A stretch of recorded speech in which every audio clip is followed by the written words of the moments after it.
Винаги ли можеш да поемеш вината за действията си? Има ли причини, чието неблагоприятни последици просто те изяждат отвътре? Независимо дали намираш вината в себе си или в другите, неразрешимият казус остава и нито справедливост, нито логика могат да го разрешат.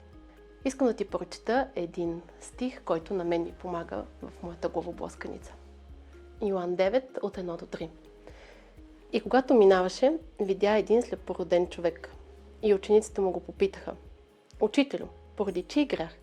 Негов или на родителите му той се е родил сляп? Исус отговори: Нито поради негов грях, нито на родителите му, но за да се изявят в него Божиите дела. Тук виждаме, че Исус използва един въпрос, породен от любопитство, за да може да възстанови изопаченото. Аз в моето сърце съм имала много въпроси, свързани с вината последните месеци. Може би и ти си имал. Но този стих на мен ми показа следното. Мога да се вторачвам в моите грешки или в грешките на другите. Мога да се обвинявам, мога да обвинявам другите. Но Исус има един по-добър път.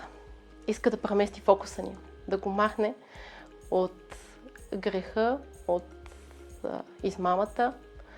Иска да го постави на друго място, към милостта и силата и състраданието на Бог.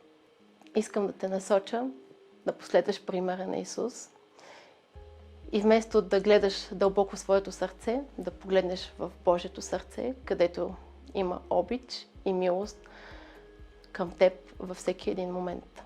Ако имате още въпроси към нашия стих или просто искате да споделите нещо, винаги може да ни пишете.